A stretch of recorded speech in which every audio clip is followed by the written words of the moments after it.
The first time I saw the daughter of the most powerful alien queen in the galaxy, I did what any reasonable human would do. I ran. Not because she was terrifying. Not because she was dangerous. And definitely not because she was trying to kill me.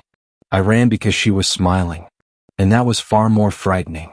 The day everything started. My name is Adrian Cole, former reconnaissance pilot for the Terran Expeditionary Fleet. My job used to be simple. Fly ahead of the main fleet, scan new systems, avoid trouble. Unfortunately, the galaxy had other plans. The problem began on a quiet research station orbiting the blue star Kedra 9. Humans had only been there 6 months when we discovered something very important. Or rather, someone. Her name was Lyra. Princess Lyra of the Velaran Empire. Daughter of Queen Seralith. Ruler of a civilization so advanced that entire star systems obeyed her command. Which meant finding the princess alone inside a human research lab was a diplomatic nightmare waiting to explode. Except Lyra didn't look angry. She looked curious.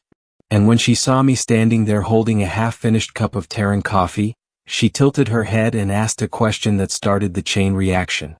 "Are you the human who laughs at danger?" I blinked. "Excuse me?" "You," she said, pointing at me with glowing silver eyes. "Adrian Cole. How do you know my name?" "Your people talk about you." That wasn't good.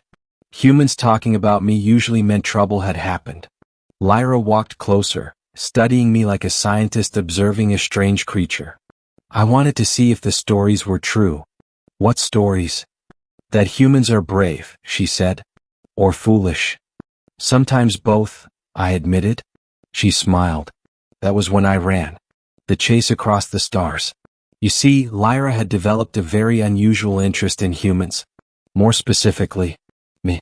Which would have been flattering under normal circumstances. But there was a small complication.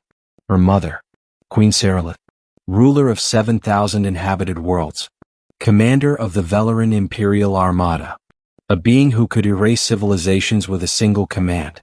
And I had accidentally become the focus of her daughter's curiosity. That kind of attention gets people vaporized in most galaxies. So I did the smartest thing possible. I disappeared. For 3 months I bounced across human space. Cargo ships, research stations, asteroid outposts. Everywhere I went, rumors followed. The alien princess is looking for someone. Someone human. Someone named Adrian. That was when I knew I was in serious trouble. Because alien princesses don't personally hunt down random pilots. Not unless something very strange is happening. And something very strange was happening. Lyra wasn't angry. She wasn't hostile. She was fascinated. Which made everything worse. The capture. The day they finally caught me, I was on a quiet desert colony called Miraxis 4. I had just finished repairing a navigation relay when the sky darkened. Velaran ships. Dozens of them. Graceful silver vessels shaped like curved blades. My first thought was simple. Well, this is how I die. A beam of light dropped from the largest ship. And I found myself standing in a massive throne chamber filled with alien guards. At the center sat Queen Seralith. Even seated, she radiated authority powerful enough to silence an entire room. Her eyes glowed like distant stars. And standing beside her was Lyra. The princess looked delighted. "Hello again, Adrian." I considered running. Unfortunately, there were about 50 alien warriors in the room. So instead I did the second best thing. I waved. "Hi." The guards looked confused. The queen did not. She watched me with the calm patience of someone who had commanded empires long before humanity invented electricity. Finally she spoke. "Human." Her voice echoed like distant thunder. "My daughter has spent 3 months chasing you across 16 systems." I nodded slowly. "That sounds about right." "She insists you are interesting." I winced. That word rarely leads to peaceful diplomatic outcomes. Then the queen leaned forward and asked the question that would change everything. "Why," she said quietly, "are you running from my daughter?" The entire throne room fell silent. Lyra looked curious. The guards looked suspicious. And the queen looked genuinely confused. Because from her perspective, any being in the galaxy should feel honored by the attention of a Velaran princess. My answer came out before I could stop it. Because I don't want her to die. The silence. The throne room froze. Lyra blinked. The guards tightened their grips on their weapons. And Queen Saralith went completely still. Explain, she said softly. I took a deep breath. Well, this is awkward. Explain, she repeated. I pointed at Lyra. Your daughter is curious about humans. That is obvious. And curiosity leads to research. The Queen's eyes narrowed. Yes. And research leads to discovery. Yes. And discovery leads to, well. I rubbed the back of my neck. Humans? The Queen waited. So, she asked. So humans are weird, I said. The guards shifted uncomfortably. The Queen did not. Continue. Your daughter thinks humans are fascinating, I said. Which means she's eventually going to start studying us. That seems logical. And once she does, I continued, she'll start spending time with humans. Lyra nodded enthusiastically. Yes. I sighed. And eventually, I said, she's going to start liking humans. The Queen frowned. That is not a problem. Actually, I said carefully, it is. Why? I looked directly at her. Because humans are extremely good at doing one thing. The Queen leaned forward. What? Getting emotionally attached. The throne room remained silent. So eventually, I continued, one of two things will happen. What things?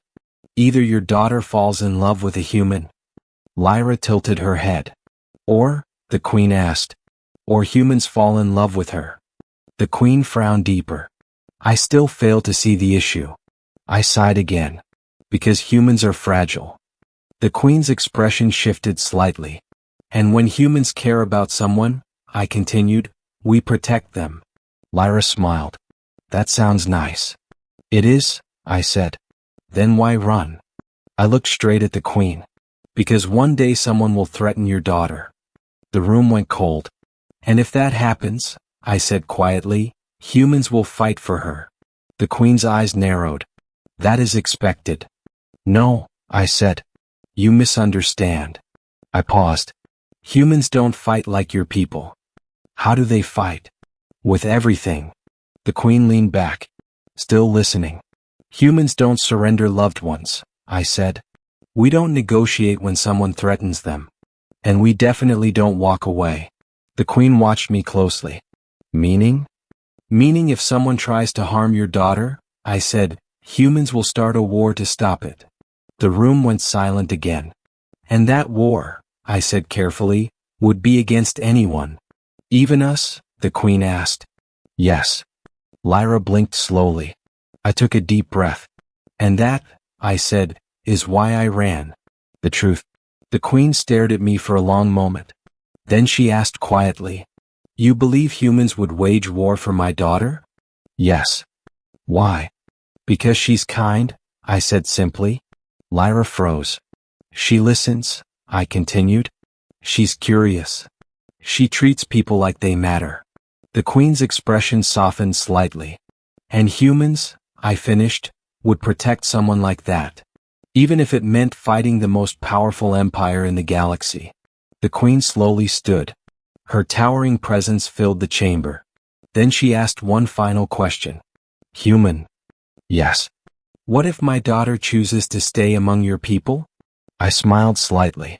Then humanity becomes the most dangerous species in the galaxy. The guards tensed. But the Queen did not. Explain. Because if she becomes part of us, I said quietly, we won't just protect her. We'll protect you. The Queen blinked. For the first time in centuries. Then I said the final line. Because humans don't abandon family. The ending. For several long seconds no one spoke. The AlienQueen, ruler of thousands of worlds, simply stared at me. Her expression slowly changed from authority to realization. Then to something no Velaran guard had ever seen before. Wonder. You ran, she whispered. Yes. To protect my daughter from your own species. Yes. Lyra stepped closer. Her voice softer now. You were afraid humans would fight for me? Yes. Even against my mother? Yes. The princess turned to the queen. Mother, is that true? The queen slowly inhaled. Then she looked back at me. And for the first time since I had entered the throne room, Queen Saralith smiled. A quiet, stunned smile. Human, she said softly, you may be the first being in this galaxy to run away from power, because you feared what your people might do to protect it. She looked at her daughter, then back at me, and she whispered the words that left the entire court speechless. Perhaps, the queen said, breathless with realization, that is exactly the kind of species my daughter should be studying. Lyra beamed. The guards looked confused, and I realized something terrifying. I wasn't escaping this situation. I had just made it permanent. The princess clapped happily. Good. Adrian can stay. The queen nodded thoughtfully. Yes. I groaned. Wait. But it was too late. Lyra grabbed my arm. Don't worry, she said brightly. I promise not to start any wars. I sighed. That's exactly what I'm worried about.